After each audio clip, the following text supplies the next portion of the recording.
अस्सलाम वालेकुम। Welcome to maths media official.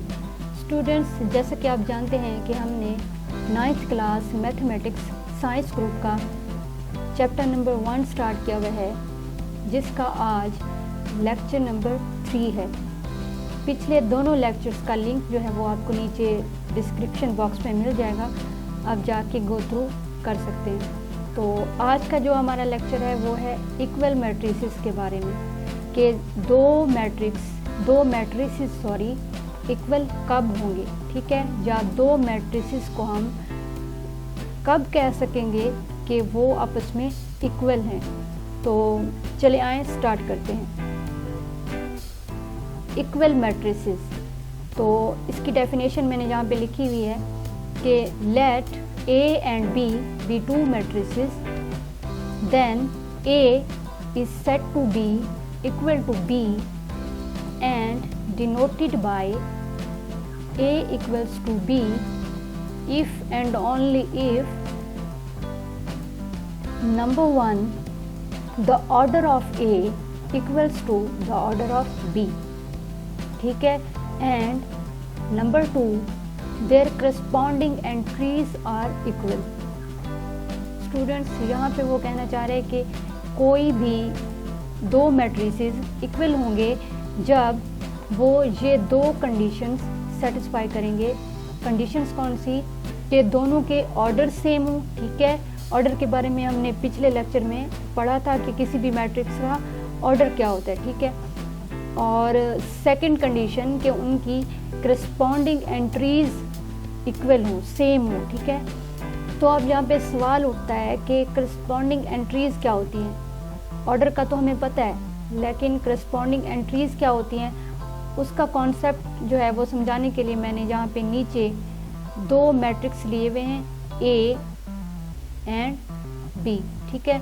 तो अब स्टूडेंट्स देखना ये है कि हमने देखें ये जो एंट्री है इसकी, इस मैट्रिक्स A की, ठीक है, ये कहलाएगी 1th एंट्री। क्यों? क्योंकि ये इस मैट्रिक्स A के first row and first column में है, first row and first column में है, ठीक है। इसलिए ये वाली एंट्री जो है इसकी 1th एंट्री कहलाएगी। बिल्कुल इसी तरह से इस मैट्रिक्स B की ये वाली एंट्री, ठीक है, B11 जिसको मैंने नाम दिया हुआ है, ये वाली एंट्री इस मैट्रिक्स B की 1th एंट्री कहलाएगी, क्योंकि ये इस मैट्रिक्स B के first row and first column में है, ठीक है। तो ये दोनों यानी A11 एंड B11 एक दूसरे की करस्पॉन्डिंग एंट्रीज हुई, क्योंकि इन दोनों की लोकेशन सेम है, ठीक है। यहाँ पे बात होगी लोकेशन की, ठीक है। तो बिल्कुल इसी तरह से ये जिस एंट्री को मैंने A12 का नाम दिया हुआ है, ये एंट्री इस मैट्रिक्स A की 12th एंट्री होगी। क्यों?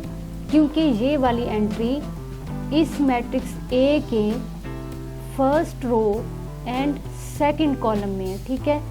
बिल्कुल इसी तरह से ये जो एंट्री है ये वाली, ठीक है, ये वाली एंट्री इस मैट्रिक्स B की 12th एंट्री होगी। क्यों? क्योंकि ये इस मैट्रिक्स B के first row and second column में है, ठीक है। तो ये वाली एंट्री और ये वाली एंट्री आपस में करस्पॉन्डिंग हुई, ठीक है, एक दूसरे की करस्पॉन्डिंग एंट्रीज हुई, ठीक है। इन दोनों को हम करस्पॉन्डिंग एंट्रीज कहेंगे। क्यों? क्योंकि इनकी लोकेशन सेम है, ठीक है।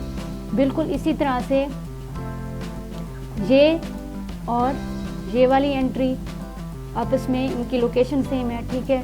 तो ये एक दूसरे की करस्पॉन्डिंग हुई। बिल्कुल इसी तरह से ये वाली एंट्री और इस मैट्रिक्स B की ये वाली एंट्री आपस में करस्पॉन्डिंग हुई, ठीक है। बिल्कुल इसी तरह से ये और ये वाली एंट्रीज आपस में करस्पॉन्डिंग हुई, ठीक है। ये कॉन्सेप्ट जो है आपको समझ आ गया कि करस्पॉन्डिंग एंट्रीज क्या होती हैं, ठीक है। वो इक्वल होंगी या नहीं होंगी ये तो बात की बात है, लेकिन फ़िलहाल हमने समझना था करस्पॉन्डिंग का कॉन्सेप्ट, ठीक है। तो ये दोनों कंडीशंस हमें समझ आ गई, ठीक है। अब जो है मेरे पास 3 एग्जाम्पल्स हैं, 1, 2 और 3, ठीक है। तो इन तीनों एग्जाम्पल्स में ही मैंने दो जो है ना मैट्रिक्स ले रखी हैं, ठीक है। एक ये वाला, यानी इसको मैंने ए का नाम दिया है, इसको मैंने बी का नाम दिया है। इसमें भी 2 मैट्रिक्स ले रखे हैं मैंने, और एग्जाम्पल नंबर 2 में भी मैंने 2 मैट्रिक्स ले रखे हैं, सी एंड डी। और बिल्कुल इसी तरह से एग्जाम्पल 3 में भी मैंने 2 जो है मैट्रिक्स ले रखे हैं। यहाँ पे सॉरी, इसको मैंने एफ का नाम देना था, ठीक है, ये ई एंड ये एफ, ठीक है। तो अब जो है ना हम बारी बारी ये चेक करेंगे इन तीनों एग्जाम्पल्स में कि ये जो मैट्रिक्स मैंने ले रखे हैं ए एंड बी, क्या ये इक्वल हैं या नहीं, ठीक है।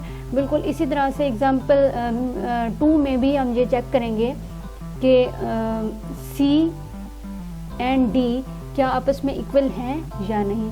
बिल्कुल इसी तरह से इनका भी जो है चेक करेंगे, ठीक है। मैट्रिक्स ए एंड बी को देख लेते हैं कि क्या वो इक्वल हैं, ठीक है। अब देखें यहाँ पे मैट्रिक्स ए का जो ऑर्डर है, इसमें ये ऑर्डर इसका क्या हुआ 2/2, ठीक है। इसका ऑर्डर क्या है 2/2। और मैट्रिक्स बी का ऑर्डर कितना हुआ 2/2, ठीक है। यानी ये जो फर्स्ट कंडीशन थी ये वाली सेटिस्फाई कर ली इसने। अब देखते हैं कि क्या सेकंड कंडीशन भी फुलफिल कर रहा है या नहीं, ये दोनों, ठीक है। तो अब इसके लिए देखें कि करस्पॉन्डिंग एंट्रीज, ठीक है। अब देखें मैट्रिक्स ए की यहाँ पे यानी जो 1/1 एंट्री है वो है 2, बी की 1/1 एंट्री भी 2 है, यानी 1/1 एंट्री इसकी 2 और इसकी 2 यानी बराबर हो गई, ठीक है, ये इक्वल हो गई। अब इसी तरह से इस मैट्रिक्स ए की जो 1/2 एंट्री है, यानी ये वाली first row and second column वाली एंट्री 3 है। और इसी तरह से बी की भी first row and second column वाली एंट्री यानी 1/2 एंट्री 3 है, ठीक है। ये हो गया। अब इसकी बिल्कुल इसी तरह से ये वाली एंट्री -1 है, और बिल्कुल इसी तरह से इसकी भी जो ये वाली एंट्री है इस लोकेशन वाली वो -1 है। और बिल्कुल इसी तरह से यहाँ पे 2 है तो यहाँ पे भी 2 है। तो इसका मतलब ये हुआ कि ये सेकंड कंडीशन भी सेटिस्फाई कर रहे हैं, ठीक है, ये दोनों। तो अब हम यहाँ पे लिख सकते हैं कि इन्होंने दोनों कंडीशन सेटिस्फाई कर ली, तो A equals to B, A equal है B के, ठीक है, ये हो गया।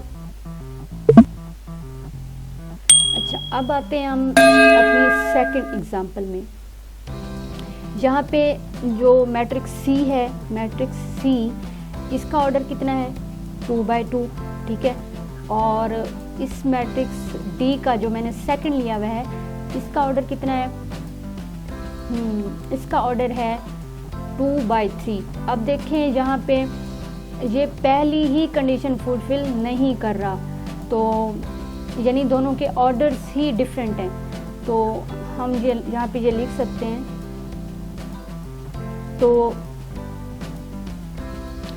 तो हम यहाँ पे लिख सकते हैं कि C is not equal to D, ठीक है।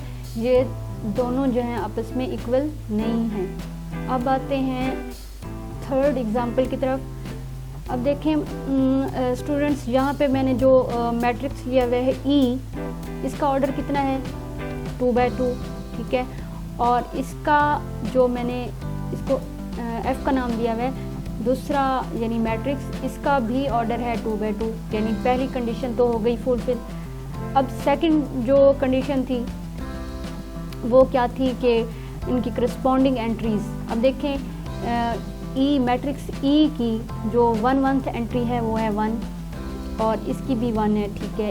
इसकी क्या है 3 और इसकी भी 1/2 एंट्री 3 है। और इसी तरह से ये इसकी -4, ये भी -4।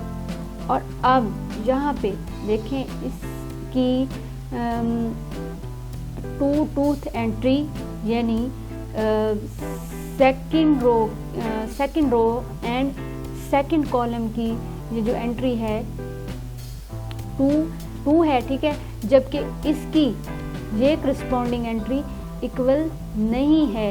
ये यानी कि देखिए ये 2 है और जबकि ये -2 है, तो ये एंट्रीज ही जो करस्पॉन्डिंग थी वो इक्वल नहीं है। तो ये जो है ना सेकंड कंडीशन फुलफिल नहीं करा, तो ये दोनों नहीं कर रहे, ठीक है। सेकंड कंडीशन फुलफिल नहीं करे, तो हम ये कह सकते हैं कि ई